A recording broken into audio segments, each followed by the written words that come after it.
Hi, so here we have Anand Shankar with us, a young talented filmmaker. He's just done 2 films and he's working here in the Hollywood film industry, so thank you for being here with us. Glad to be here. Good.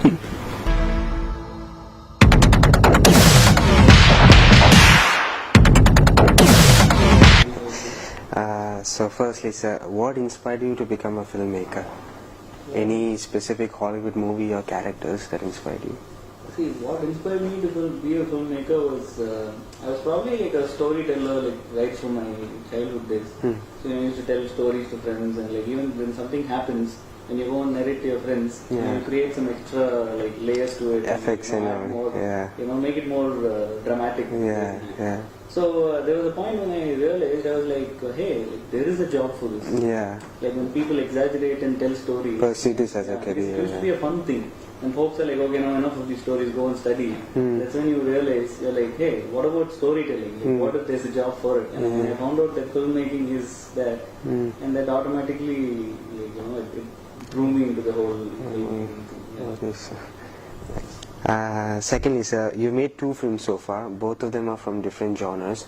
So do you think a director has to be versatile with the types of films he makes? Or?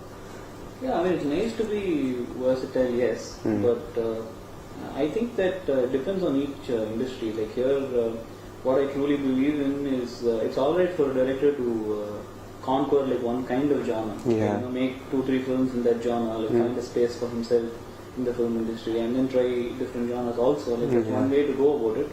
For me, basically, see, I wanted to start by doing a film, by writing a story, which can be made with any actor, basically. Okay. It's very difficult to get actor dates right now.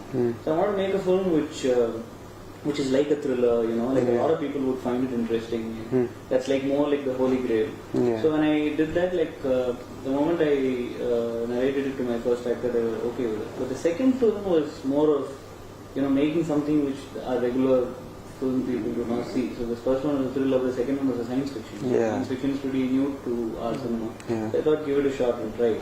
So I think it's nice to be swapping between different genres also. Personally, I prefer like nice action thrillers. Okay. Like But in the future, we could expect something totally different. I definitely want to make like nice dramas and like love comedies or But I think that needs to wait. Okay. When considering your shooting style, so do you try to shoot the film in the chronological order of the script, or does it really depend on like the locations and the scheduling? See, ideally, working chronologically, like with the script, is helpful for the actors. Yeah, that's because of their emotional continuity and all that. But what happens is there are certain times which it's unavoidable that you actually start shooting like something else. I've even done like the climax of the film in like the first day of the shoot. Okay. So that happens. But trained actors kind of adapt. Yeah. The only thing that you need to be sure about is like just before you go for that climax shoot, you need to like go and sit with them and like narrate the whole. Discuss everything. Film, discuss and like prep them up. But once they're experienced actors, they're able to manage. So Yeah. sometimes it's unavoidable. Yeah. You shoot in like random order. So. Yeah. Next, so your recent movie contained one of the most iconic, very unique antagonists. So how did that character come along? Did you plot that character from the script to make the movie more interesting and engaging, or did you independently sketch that before the script?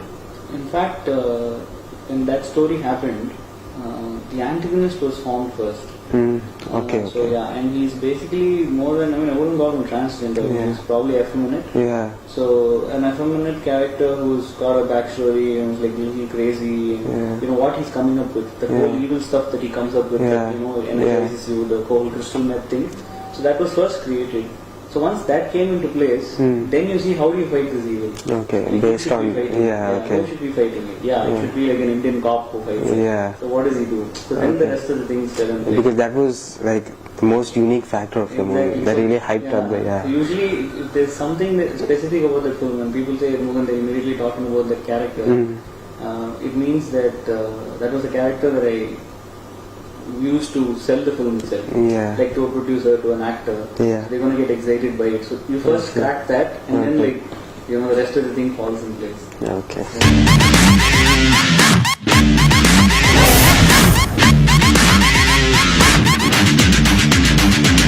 Does Hollywood's traditional movie making elements, or like the regular template, has it ever created any limits to you as a filmmaker so far?